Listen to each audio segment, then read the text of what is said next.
पिछले अंक में हमने सुना लक्ष्मण जी किस तरह से निषाद राज्य के सारे जो प्रश्न हैं, उनकी जो दुविधाएं हैं, उनका बहुत ही खूबसूरती से उत्तर देते हैं। आइए अब कथा को आगे बढ़ाते हैं। सखा समुझी अस परिहरि मोहु, सिय रघुबीर चरण रत होहु। कहत राम गुण भाभिनुसारा, जागे जग मंगल सुखदारा। इस तरह से लक्ष्मण जी कहते हैं कि सखा समुझ अस परिहर मोह, ऐसा समझ करके जो मैंने आपको बातें मोह के बारे में बताई हैं उसे समझ लीजिए और आपका जो मोह है उसे परिहर करिए, त्याग दीजिए। सिय रघुबीर चरण रत होहु, और सीता राम जी के चरणों में रत हो जाइए। कहत राम गुण भा भिनुसारा, रामचंद्र जी के गुण बताते बताते तब तक भिनसार यानी कि सबेरा हो गया। जागे जग मंगल सुखदारा, और सारे जगत का मंगल करने वाले, मंगल प्रदान करने वाले श्री रामचंद्र जी जागे। सकल शौच करी राम नहावा, सुचि सुजान बट क्षीर मगावा। अनुज सहित सिर जटा बनाए, देखी सुमंत्र नयन जल छाए। श्री रामचंद्र जी जब सुबह जागते हैं तो सकल शौच करी राम नहावा, सारे जो शौच कर्म हैं वो सारे करके श्री रामचंद्र जी स्नान करते हैं। सुचि सुजान बट क्षीर मंगावा, और फिर बट का अर्थात बरगद का दूध मंगवाते हैं।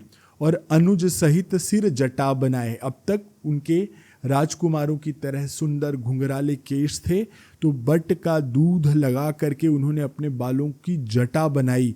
और देखी सुमंत्र नयन जल छाए, श्री रामचंद्र जी जो उनके राजकुमार थे, सुमंत्र जी की आंखों के आगे वो बालक से युवक हुए थे।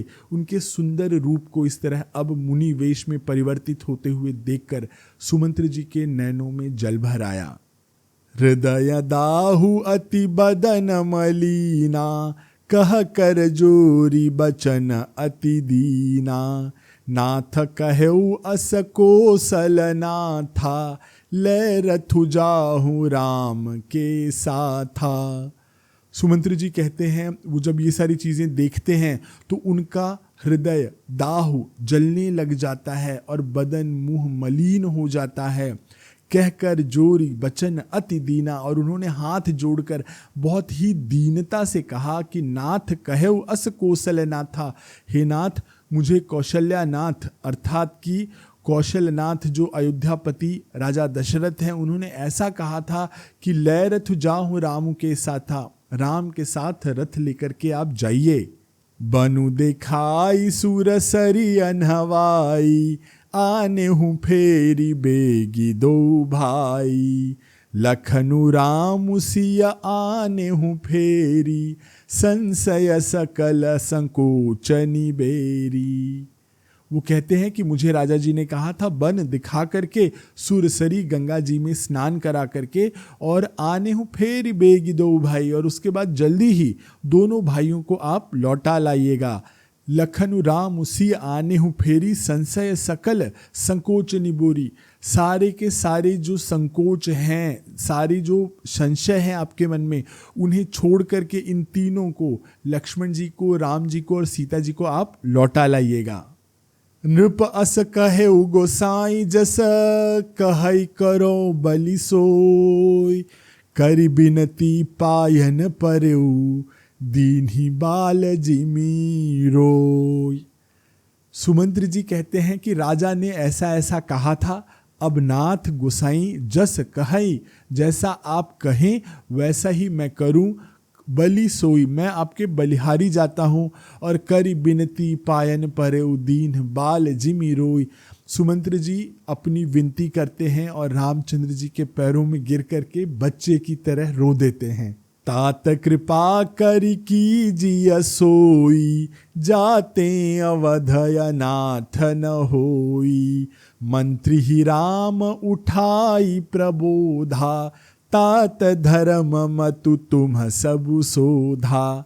ऐसा कहकर जब वो पैरों पर गिर जाते हैं और कहते हैं कि तात कृपा कर कीजिए सोई, जो आपके पिताजी ने कहा है वही कीजिए और वो करिए, जाते अवध अनाथ न होई, और आप वापस लौट चलिए जिससे कि अयोध्या अनाथ न हो, ऐसा ही कोई काम करिए। और मंत्री जी को राम जी उठा करके प्रबोध करते हैं, समझाते हैं, तात धर्म मत तुम सब शोधा है, तात तुमने धर्म सिद्धांत मत सबका गहन अध्ययन किया है, सब छान डाला है। सिबि दधीच हरिचंदन रेसा, सहे धर्म हित कोटि कलेसा, रंति देव बलि भूप सुजाना, धर्म धरेउ सही संकट नाना। रामचंद्र जी उनको कहते हैं आपने तो सारे धर्म, सारे जो मत हैं, सारी चीज़ों को शोध डाला है। आप विचार करिए कि शिबी, दधीच, हरिश्चंद्र, ये सारे जो राजा हुए धर्म के लिए, सहे धर्म हित कोटि कलेशा, कितने ही तरह के करोड़ों संकट कलेश उन्होंने अपने धर्म को धारण किए रहने के लिए, संभालने के लिए, बचाने के लिए किए।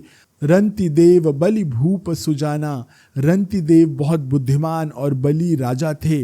धर्म धरेव सही संकट नाना, उन्होंने अपना धर्म हम बहुत तरह के संकट सहने के बाद भी बचाए रखा और अपने धर्म का परित्याग नहीं किया।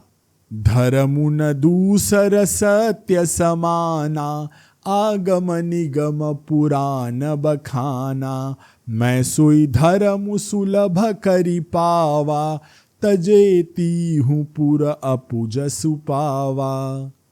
धर्म न दूसर सत्य समाना, रामचंद्र जी कहते हैं सत्य के समान दूसरा कोई धर्म नहीं है, ऐसा आगम निगम और पुराणों में लिखा गया है, कहा गया है। और मैं सोई धर्म सुलभ करी पावा, मुझे तो बस वन जाकर के, मतलब बहुत सरलता से उस धर्म को धारण करने, उसके साथ रहने का अवसर मिल गया है। और तजे तिहूँ पुर अपजस छावा, अगर मैं इसे तज देता हूँ तो सभी जगह मेरा अपयश छा जाएगा। संभावित कहूँ अपज सलाहू, मरन कोटि सम दारुण दाहू, तुम सन तात बहुत का कहूँ, दिए उतरू फिरी पातक लहूँ। रामचंद्र जी कहते हैं कि संभावित कहूँ अपजस लागू, संभावना पूरी पूरी है कि मुझे अपयश लग जाएगा। प्रतिष्ठित पुरुष के लिए अपयश की प्राप्ति मरण कोटि सम दारुण दाहु, वो मृत्यु की तरह करोड़ों आग में जलाने वाली करोड़ों मृत्युओं के समान भीषण आग है। तुम सन तात, उसके बाद वो कहते हैं कि हे तात मैं तुम्हें बहुत क्या कहूँ, अगर मैं पलट पलट कर उत्तर देता जाऊंगा तो मैं पाप का भागी होता हूँ। पितुपद गही कही कोटि नति, विनय करब कर जोरी, चिंता कवनि हूँ बात कहे, तात करिय जनी मोरी। रामचंद्र जी सुमंत्र जी को कहते हैं कि आप पिताजी के पास जाकर के उनके चरणों में करोड़ों बार मेरा प्रणाम कहकर उनको नमस्कार करके और कहिएगा कि चिंता कवनि हूँ बात के, हे तात आप मेरी किसी भी बात की चिंता मत करिए। तो शेष कथा अगले अंक में। मैं आशीष पी मिश्रा आप सभी राम भक्तों से आज्ञा लेता हूँ। सियावर रामचंद्र की जय, पवन सुत हनुमान की जय, कहो भाई सब संतन की जय।